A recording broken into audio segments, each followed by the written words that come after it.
The story of the violence that moved westward with young America. The story of one man who moved with it. Mark Dillon, United States Marshal.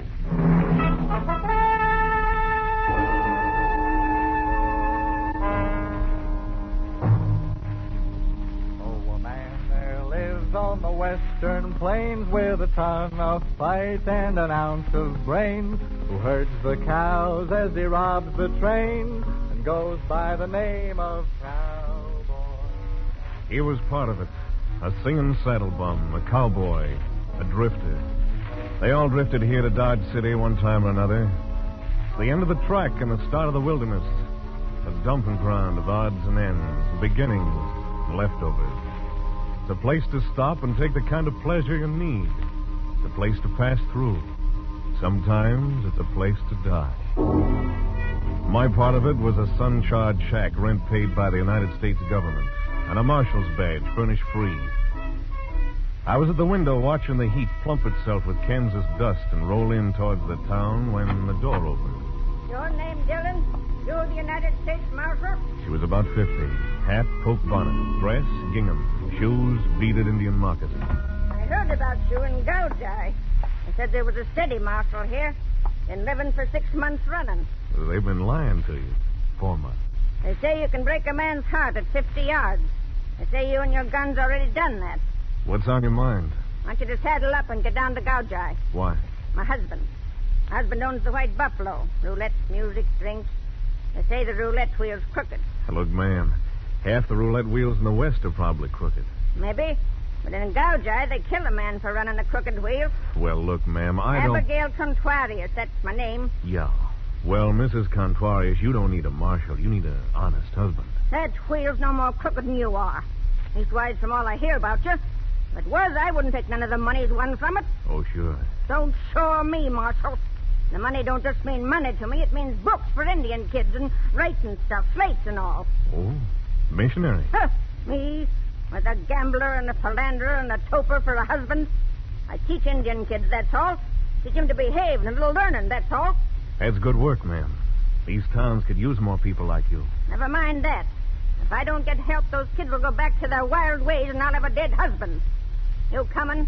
Do I have to ride that mule some more? Ride it back to Gouge. I'll be along. Make it soon, Marshal. There'll be a convulsion down there if you don't.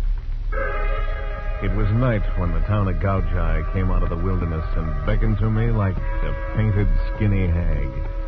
If Dodge City had a tougher sister, this was it. I rode up to the White Buffalo and started to tie my horse to a hitching post whittled to the shape of a Pawnee girl when... Suddenly, the gun in my back told me I wasn't alone. You won't like it here, Marshal. Pretty as it is, you won't like it. No? No, and don't turn around, Marshal. I'm shy and I'm modest and I embarrass easy. Isn't that so, Harold? You see? Harold thinks it's so. Harold had his tongue clipped. Apaches. Maybe it was too long. Oh, now that's not a genteel thing to say to Harold, Marshal. He takes offense. I'm new here. Back in Dodge City, the etiquette's a little more formal. Then go back to Dodge. We're very happy here in Gouge. Like little birds. You could spoil it. I was invited. Special invitation. Well, the party's over. Now, Harold, now! Something lashed out across my skull. A bead of glass splintered my brain. From far, far away, I heard some words. Like I said, Marshal, you won't like it in Gouge. I wanted to kill him, but I couldn't. I didn't know who he was. I hadn't seen his face. But I knew Smoke. That crazy giggle. When I opened my eyes, I was in Gouge's dirt. I picked myself up and waited till the town stopped its dizzy dance. On its third time round, I spotted a horse trough. I stuck my head in to get rid of the blood on my face. I finally pushed my bones through the swinging doors of the White Buffalo. It was the usual kind of place, like Mrs. Contrarius said. Roulette, music, drinks. I got halfway across the floor toward the bar. Then I saw her and heard her. Slender, hair molded black, and something profane and exquisite distilled into her features. She looked at me, and when she spoke, it was as if she hadn't quit singing. Buenas noches, chico. Oh, a marshal. A marshal with a new scar and a muddy badge. You buy a drink, huh, Chico? Here's $1. Buy yourself an egg. Where can I find the owner? Over there by the poker table. The goatee and pompadour. Thanks. Hasta la vista, Marshal. Yeah, I'll be seeing you. Your name, Contuarius? Si. Oh, the marshal from Dodge City. Oh, you have the look of a large headache, senor. Yeah, someone else besides you and your wife was expecting me. Oh, muy mal bad. It wasn't good. So I see. But I'm glad you have come, senor marshal. Look around. You see my place? The White Buffalo, sole proprietor and owner, me, Rafael Ramon Jose Contuarias. Magnificent establishment, no? Uh-huh. Looks like your magnificent establishment takes plenty. For weeks now, I'm losing money on the roulette wheel. Still, people say it is crooked. Oh? Someone is swindling me, senor. This someone I swear I will kill, dead, unless you find him for me first. That is why my wife comes to you, ask you to come to Gouge. She had it a little different. She's afraid this someone might kill you first. Como? Oh, that might happen. But not so long as he can swindle me. Why kill the chicken with the golden egg, senor? Uh-huh. Well, let's have a look at this wheel of yours. See. Follow me. 12, red. Number 12. Who's your spinner? Greg Hagen, best croupier in the territory. Uh-huh. Suppose you'll let me look around myself. As you wish, senor. You find that someone who is swindling my wheels, see? I'll give it a try, Mr. Contuarius. Bueno. Contuarius left me alone. I watched the table for a while. Nothing happened. Wheel didn't look crooked, and if it was being swindled, it was done clever. Finally, I moved around near the croupier. Hagen. Yeah? See you a minute? What for? Oh, Marshal. Yeah. Bill, take over for a minute. Sure. Okay, Marshal. What can I do for you? This joint legitimate? Why ask me? Contuarius. I know, sole proprietor and owner. Rumor has it the wheel's rigged, is it? Suppose it is. Well, then, I could win. You could win, too. Maybe 25% of what I win, and Contuarius wouldn't know. Keep talking. We both got to live 50%. Now get this. Contuarius is my friend. Sorry, I made a mistake. No hard feelings. Plenty hard feelings. I think I like it better back at the table. Look around yourself. Make up your own mind about the wheel. So I did. Mostly I hung around the roulette table. As far as I could see, the wheel was giving the house and the customers an even break. Just about the time I started to walk away, 2 new players came up to the crowded table. One pasty face, handsome, and a weak chin sort of way. The other, a big, silent hulk of a man with a drooping lower lip. They didn't seem to be together or even know each other. On the next spin, the ball fell into 29, bounced out, rolled around 13. Finally, settled in 00. Just as it did, Pasty Face reached out and put a $100 bill on 00. Greg Hagen, the croupier, looked up and spoke soft but fast. Sorry, mister, you placed your bet after the ball settled. The house can't accept it. I had that $100 down before you started to spin. Pay me off. Sorry, mister, the house says you take back your money. Contuarius. Pay me, brother, before I make brush out of this joint, and you first. Any trouble, Greg? Yeah, this man placed a bet after the ball dropped. He's crazy. I had the bet down at plenty of time. So sorry, senor. The croupier is always right. Take your bill from the table. And if you please, get out. He did. Fast. Too fast. As he went, I started to remember his voice. I'd heard it before. It was the voice behind my back when I first hit town. And all of a sudden it made sense, and I knew I'd found out one way the Spaniard was getting rooked. Pasty Face on the Hulk for a team. When Pasty Face picked up the bill, there was a blue chip under it on 00, and the house paid off to the Hulk. All according to Hoyle, except for one thing. The Hulk hadn't placed any bets. It was a good stunt. There had to be more to it than that, so I gave Contuarius a nod and followed Pasty Face as he left. I got out of the casino just in time to see him disappear around a corner. I took it easy. Polite and easy. And a bullet nubbed the dust at my feet. I ducked into the shadows and whipped out my guns. The flash had come from a narrow passageway between two buildings. I'm in this alley, Marshal. Come on in and get me. Wait right there, kid. I'm waiting.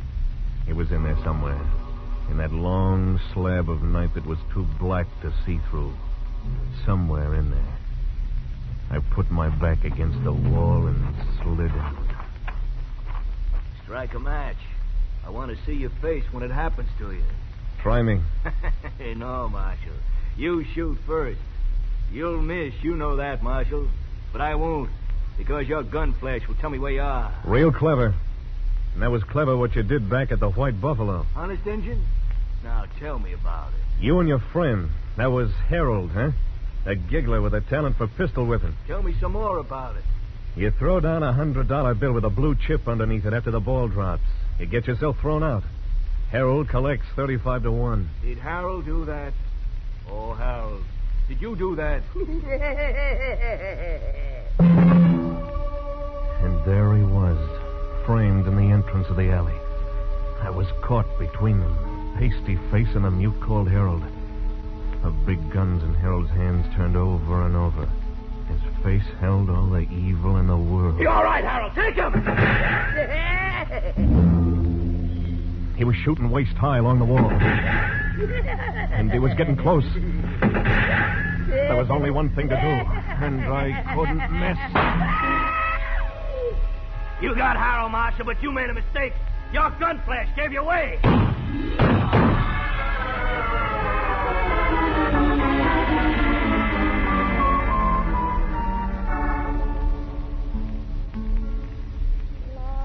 When I opened my eyes, I was in a place I'd never been before. Kind of cottonwood clearing. I'd eased the wound in my shoulder, and from across a smoldering campfire, I saw her. The girl from the White Buffalo. A morning sun lighted up the features of a man at her feet. It was Senor Rafael Ramon Jose Contuarius. And the bullet hole in the middle of his forehead gave him an extra flourish. Now it was Senor Rafael Ramon Jose Contuarius deceased. And the pretty senorita was singing a love song.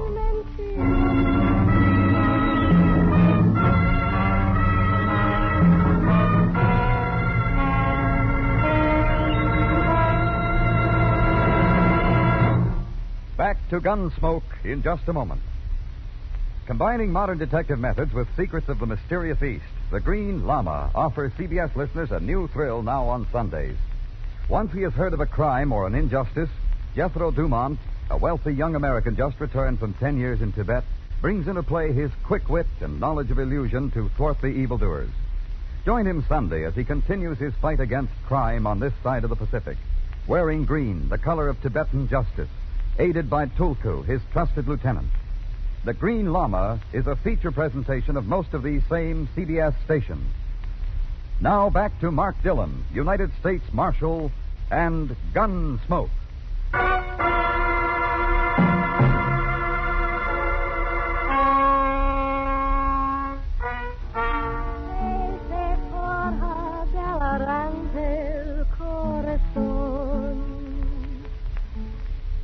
You have slept long, Chico, without dreams. How do you know there were no dreams? Because I saw Death give you a little piece of himself, and then right away on a black pony. Yeah, I'm lucky. Who are you? How'd you get here? They call me Tomas. I brought you here. The wagon over there in the burrow. You are muy lucky, Chico. The bullet was for your heart, but it spent itself in your shoulder. It was not your time to die. But it was Contuarius' time, huh? Perhaps his grave has been empty too long. And you knew him well? See? I knew him. Well enough to kill him. I did not kill him. Senor Contuarius was my protector. What did he protect you from? Himself? I like your mouth better when it is gentle, Chico. And who did kill him? How would I know? He was there like that when we arrived. Why'd you bring me here? I like you, Chico. That's why I tell you. If you leave, go back to Dodge City. If you die, die in Dodge City. It is not good here for either one. Why didn't Pasty Face finish the job? Right after you were wounded, I came along. I persuaded him you were dead. He persuades easy, huh? He persuades easy. For Tamar. The shots were heard. People killed. Senor Drew does not like attention. Drew. Ah, his name's Drew. But why here? What'd you bring me here for? I thought Conquarius could help you. After all, he was your friend. How'd you know that? I saw you talking together in the White Buffalo. But tonight, out of the darkness, death found Conquarius. Conquarius! Conquarius!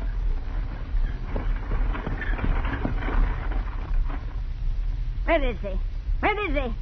Answer me, woman, or I'll horsewhip you within an inch of your life. There, Senora. Hello, Marshal. Enjoying yourself? Get up, Conquarius, get up. He's dead, ma'am. You shouldn't be lying there on the cold ground.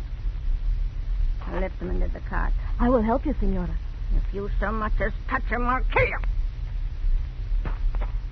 Come along. Conquarius. Give me that blanket, Marshal. You won't need it. Sure. Here, ma'am. You're pretty strong to lift him by yourself. I've done it before. You're hurt, Marshal. I'll be all right. You can come too if you want to, Marshal. I'll take you back to town. Yes, ma'am. I didn't think she'd make it, but she did. Somewhere on that long wagon ride back to town, she squeezed a tear onto her cheek. Just one tear, but for Mrs. Conquarius, it was a major emotion. The sun was doing its best to char the wood frame buildings when we hit Gouge. All right, Marshal. Get out of the wagon. Why bring me back to Gouge just so I could pick my own gutter? That door. That shack door right over there. Try it. Get up.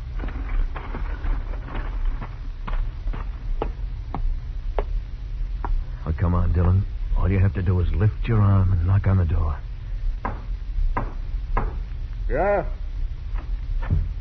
Wow, Marshal. What's the offer this time? 150%? Hey, you're hurt. Come on in. Thanks.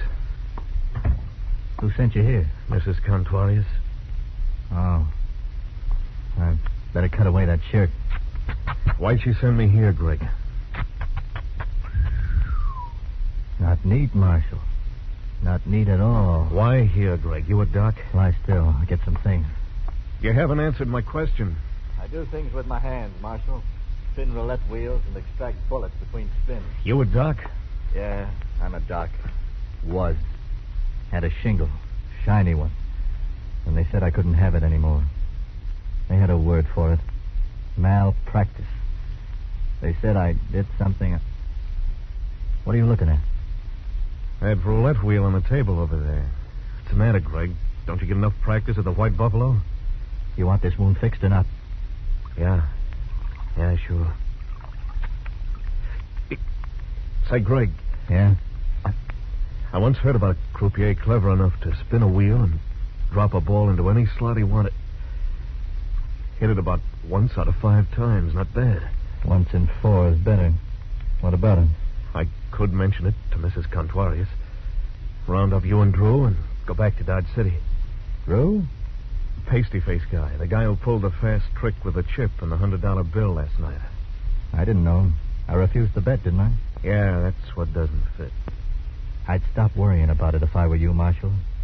I could keep this wound open and let it bleed. On the other hand, you could take the bullet out. Yeah, I could do that. And I'd owe you something.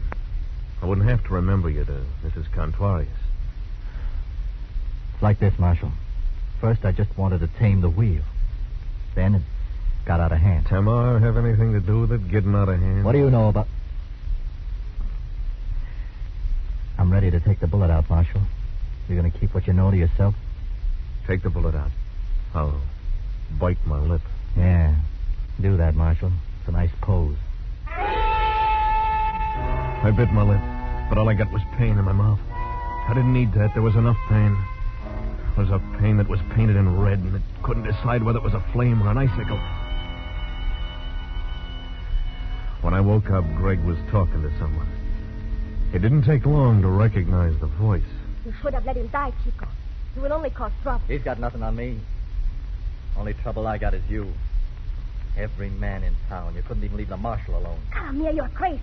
I found the marshal in the cottonwood clearing, like I told you. He was there when I came. Yeah. Keeping your little rendezvous with Contuarius. I warned you, Tamar. I told you if I ever caught you with Contuarius again, I'd kill him, and I did. I'm sorry I heard you say that, Greg. Don't be sorry. Just leave town. I could have let you die. I'm going to take you, Greg. But first, I'm going to give you some advice. Yeah? Get rid of Tamar. One of her stories is bad, either the one she told you or the one she told me. Don't listen to him, Chico. She told me she brought me to the Cottonwood clearing, persuaded Drew that I was dead. If that's true, then it follows that Drew's cutting your time the same as Contuarius was. You can't kill everybody Tamar takes up with. The marshal talking through his wound, Tamar? He's delirious. He's lying, Greg. I found him in the clearing, as I told you. Well, Greg, who do you believe? Me or Tamar? Get out, Marshal. Get out and leave town. Can't, Greg, not yet. Gotta take you. Also, there's a personal matter to attend to. I could have let you die, Marshal, remember? Yeah. I'll testify at your trial. Kill him, Greg. Kill him now. Shut up. You know, Tamar, you've got too many friends. It's a lie. Everything he says is a lie. Maybe we'll stay one more night in Gouge. Just one more night. That's all we'll need. No good, Greg. I'll have to take you. With your shooting arm and a sling, I don't think so. I'll gamble on it, Greg. Want odds? I got up and left Greg's shack. He didn't try to stop me. One thing about Greg, he wasn't afraid of me or anybody else. I went back to the White Buffalo and waited. About an hour later, Mrs. Contuarius drove up. She was wearing black. She'd just come from her husband's funeral. Lend me your good arm, Marshal. I don't want to rip this dress. Yes, ma'am. There you are. Was it a nice funeral, ma'am? Yes, Marshal. The kids behaved real nice. You've done a good job on them, ma'am. Thanks. Come in and have a drink, Marshal. You look peaked. I followed her into the casino. In an hour, it began to fill up. I hid myself behind the stairs where I had a clear view of the roulette table and waited. About 8, Tamar walked through the door. Tamar in a dress of red. Tamar buckled with silver. She strolled over to the table and put some chips on the black as Greg spun. There was no sign of recognition between them. 7 black, 7 pays, black. Hit it about once out of 5 times. Not bad. Once in 4 is better. What about it? More times than she lost. After a while, she stopped playing colors and switched to single numbers, 35 to 1. She kept on winning, but 1 out of 4, like Greg said. In an hour, there was roughly $20,000 stacked in front of her. Just before she bet number 13, I saw Greg fold his thumb under his palm and rub the side of his face. 13 black, 13 pays, black pays. Lucky. You're very lucky tonight, Tamar. Tonight, Senora? But I'm always lucky at your tables, no? Not as lucky as tonight. Sorry, men, this is a private table from now on. You can all move to the second wheel right over there. Private table, Senora? Yes. Just you and this gentleman. The man Abigail thumbed at over her shoulder was Mr. Drew in person. I put my good hand on my gun and prepared to finish my unfinished business. And I decided to wait for the piece to play itself out. I didn't know what Mrs. Contuarius had in mind, but this show was too good to spoil. Tamar, Greg, and Drew. I don't know. This is my last spin. That's all right, Tamar. All Mr. Drew wants is just one spin. Right, Mr. Drew? Yeah, just one spin with the little lady. But I... Mr. Drew, huh? Yeah. But I do not feel like betting. We'll spin once more. Bueno. All of my chips on number 1. Number 1, huh? Hey. Yeah, that's a good number. Number 1. I'll take 10,000 in gold on number 1.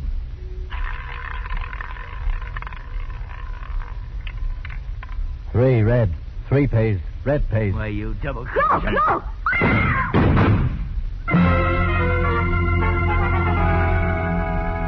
Greg didn't have a chance. The knife he tried to draw was hammered back by the bullets that tore through his hand and across his chest.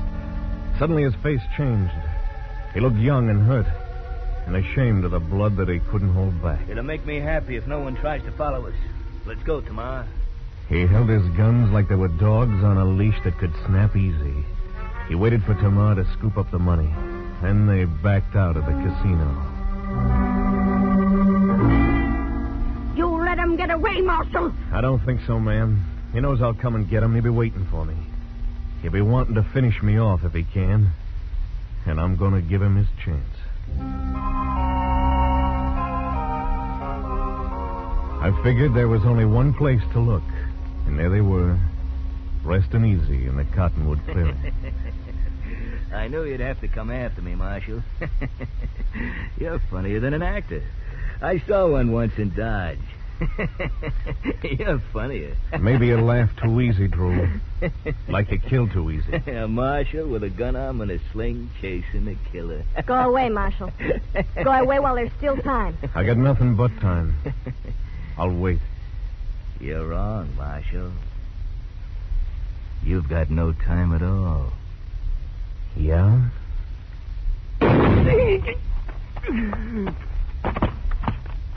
Chico. This I do not believe. It is impossible that someone could shoot faster than Senor Drew. And with your left hand. Oh, Chico, you are so very quick with your gun. I like that about a man. Take it easy, Tamar.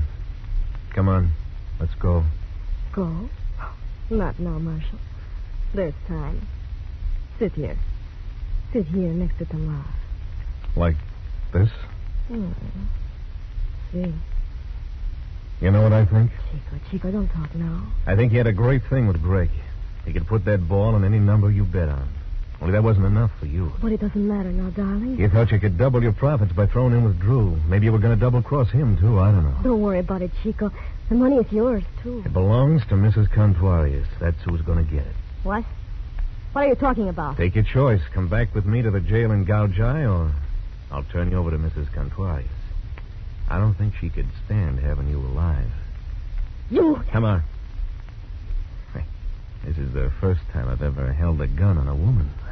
Chico, surely you are playing with me. You're an accessory to murder, Tamar. We'll go away together. You and I. Mexico, New Orleans. Listen to me, Chico.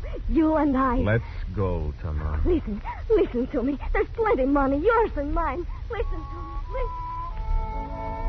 She put her arms around my neck and her lips close to my ear. And for a long time,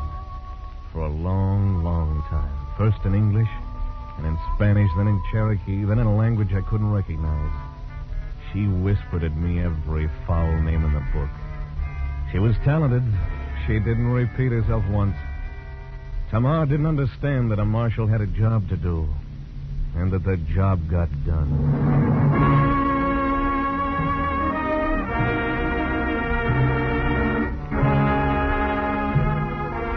On the way back to Dodge, I came across a cottonwood clearing I'd never noticed before.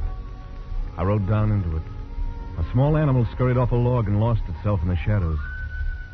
And I was alone. And for a long time after that, I thought about Tamar. He'd given her guitar, but I knew she wouldn't be singing much longer. The rest of the way home, the country was dust. It got inside of my mouth, and it stayed there.